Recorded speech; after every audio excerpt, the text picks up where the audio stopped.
The 1, 5, 9th aspect of nakshatras are important to consider, and we'll tell the rules of why it is so. You'll find out in a minute. Check your ascendant. Number 1, ascendant angle, the cusp of your ascendant, whatever planet is close to the ascendant, especially if it is Rahu, Ketu, or Jupiter are close to that cusp, close to your ascendant angle. That's the first rule. Number 2, if Rahu or Jupiter are your Atma Karaka, we shall speak about this much later on. Number 3, if Rahu and Ketu are in 1-7 axis, the first and the 7th axis. Number 4, if other planets are in conjunction with Rahu, Ketu or Jupiter in specific nakshatras, the focus being on specific nakshatras. And we'll deal with all the 9 types of nakshatras here, really.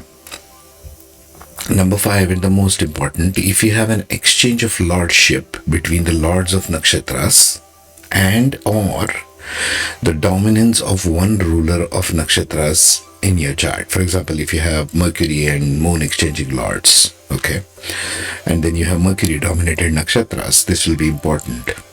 And if Jupiter is in that particular nakshatra of Mercury, you see what I'm saying? So you got to check which the ruler of the nakshatra is. We have 9 types basically, 9 classifications of 3 nakshatras each, which makes it 27. So let's get into it. So if you're looking at the chart, you see Rahu as 5th and 9th aspects. This is the 5th aspect of Rahu. We are taking 1st and 7th axis as an example. This is a blank chart, any chart, okay? So Rahu, if it sits here, 5th aspect is looking at the 5th house, and 9th aspect is looking at the 9th house from the 1st. So this is being 1, this being 5th, this being 9th. In a similar way, if you see Ketu on the other side, because it's diagonally opposite, it will sit on the other side. Its 5th aspect is the 11th house from the 7th house, and its 9th aspect is the 3rd house. This is how Ketu will behave. If you take Jupiter, if it's sitting in the 10th house, for example, its 5th aspect is the 2nd house and 9th aspect is the 6th house. So this being the 1, this being the 5, and this being the 9. This is very important to consider. Why do we say so? Because now if you see 90% of your chart, whoever your chart is, wherever Rahu, Ketu and Jupiter are placed, just these 3 points have a dominant influence on the rest of the chart. Apart from these blanked out ones, which you see in the original color, Rahu has impact on these brown houses, Ketu has impact on these light brown houses, Jupiter on these yellow houses in our example. This is the singular reason why it's very, very crucial for you to understand these videos, okay? And I will get into one by one of the nakshatras after this introduction.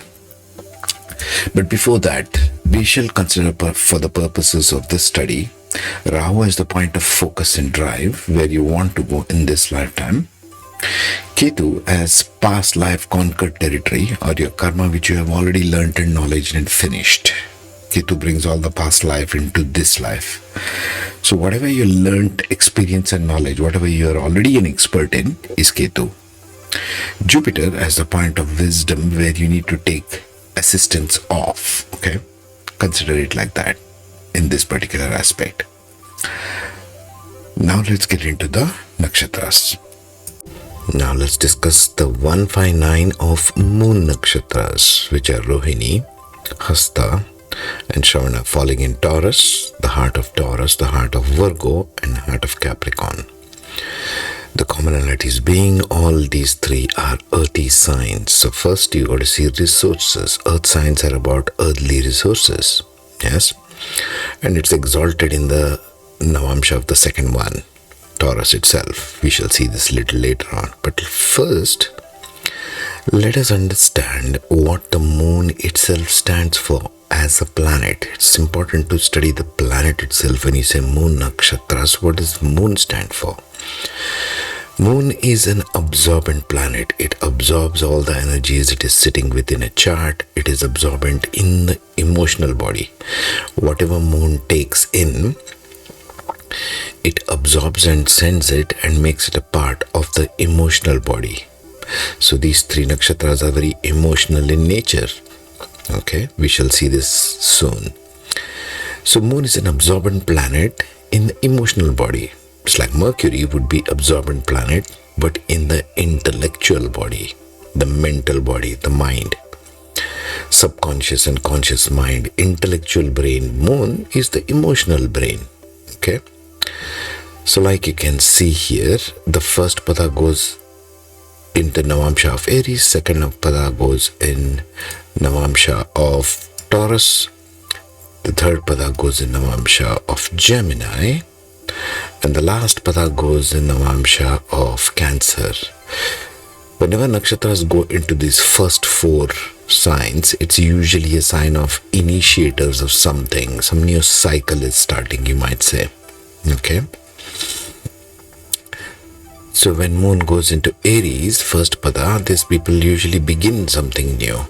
If it goes to Taurus, which is the exalted form, second pada of each one is exalted, it is gathering resources.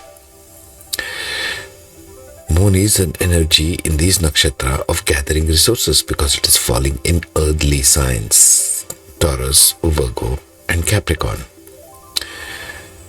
In the third pada, it is more about intellectual thought process, communication, more business-like. In the fourth pada, it is all about emotional content of what you have come to gather this time around. Okay, that's the way you interpret this going forward. But again, think Moon, think emotional body absorption. Okay, now let's see what the general characteristics of all these three nakshatras might be looking like. So these are the general characteristics of the Moon nakshatras. Number one, again, emotional body issues, excessive moodiness, absorption of all emotions from all around them. Now this becomes specific to different areas. Let's say if we take in Taurus, it seems to be all about family, it seems to be all about food, it seems to be about food and water. Moon stands for water and food. So you should really watch for Moon nakshatras, how you consume your water and how you consume your food, right? So in Taurus, it might be more about, for Rohini nakshatra, about their resources, about their earned wealth. They get moody about such things. Emotional body issues arising out of food, out of wealth. In Virgo, because it is ruled by Mercury, it might be more intellectual issues, more sixth house, more rash speaking, being overtly critical about things. All Virgo kind of issues Hasta might face and get moody because of those reasons. Yeah? So think always sixth house, second house, that kind of a thing also. In Shravana nakshatra and Capricorn, it is more Saturnian in nature because it's ruled by Saturn in the zodiac. Yes, so this nakshatra will have more things like getting too stuck with work, with routines, with route procedures, right? And getting moody about that. Today my work is not going well. Today I needed such and such to get done, but this is not happening. So get extremely moody as a result. That's the translation Shravana is making, although it's not so in reality. So Moon translates in these nakshatras dominantly everything to a moody nature. Different ways in Taurus, Virgo and Capricorn. Number two, they are about resource generation and management. This is their key attributes of Moon nakshatras. Moon is all about resources, your emotional body resources even. But being in the earthly signs, it's more about earthly resources. In Taurus, it's about gathering all your money resources, right? We shall see this in the next one. In Hasta, it is gathering your intellectual resources. What have you got, your hands to work with? What talents do you possess? Discovery of those talents and working those talents through intellectual body, Mercury. In Saturn, it might be discovering how you go about the process of working your career. It is the Saturn zodiac, after all. The core lesson for all these Moon nakshatras is not to waste food. Take care of how you eat your food. Be grateful when you eat your food. when you consume even your water, which we drink every day, right? And do not take the same from bad sources, as in eating in all these restaurants in bad places. You're absorbing that energy, however it was cooked, into your emotional body, right? For this Moon Nakshatra, it's very crucial to take good food, not people who are cooking with some anger or just for commercial purposes. Okay? Take care of this. Now, finally, let's wrap this up with how this triangle ties in. Finally, let's have a look at this triangle. Yes, Moon in the center, Rohini on top, Hasta and Shravana. Okay? Right off the bat, you will find that the exalted form of each nakshatra is in the second pada, the Artha pada, meaning they are all about resources, as we just talked about, right? Moon Nakshatra means resources. Taurus, second house. First one is going from Taurus to Taurus, the most exalted form in Rohini. It's all about commerce, business. They are all about beauty and creation and attractive features, very business-like. But they should be careful about the moodiness part, like we spoke. Creation of food business, farming, agriculture, real estate, finance, banking. More of finance, banking. Real estate, because there's Moon. Moon stands for real estate, the fourth house. Life lesson, nurturing inner love and charm to produce fruit that feeds the love. You need to bring the love from yourself, from your own emotional body, Rohini Nakshatra.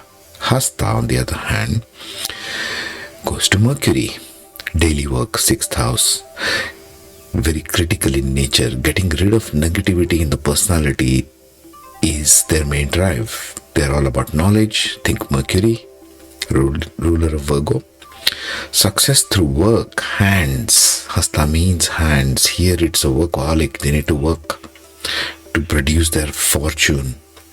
Creativity, hard work, and dexterous. They're perceptive. They can be good at art and music, etc. through hands. Anything that requires hands, sculpture, cartoon painting, etc. They're good with finances, sixth house, Virgo, house of accountancy, so to speak. Yes.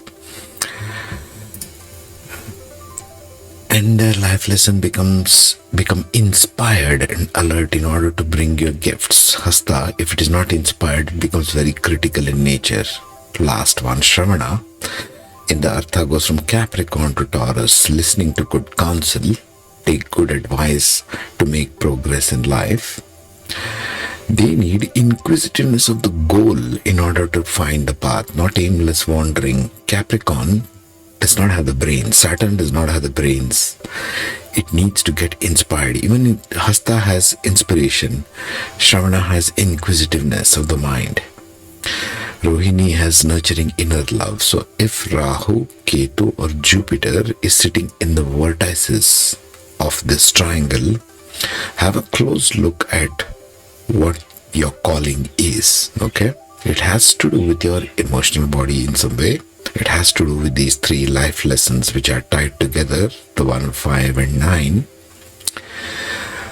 Also find out if there is exchange of lordship or more planets and points are exchanging lordship with Moon Nakshatras.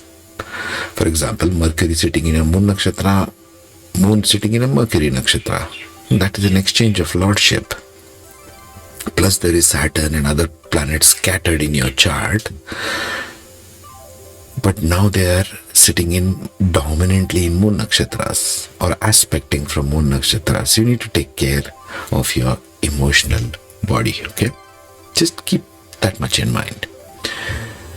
Next, we shall be dealing with Mars Nakshatras. In the meantime, take care. Comment if you find something useful from this.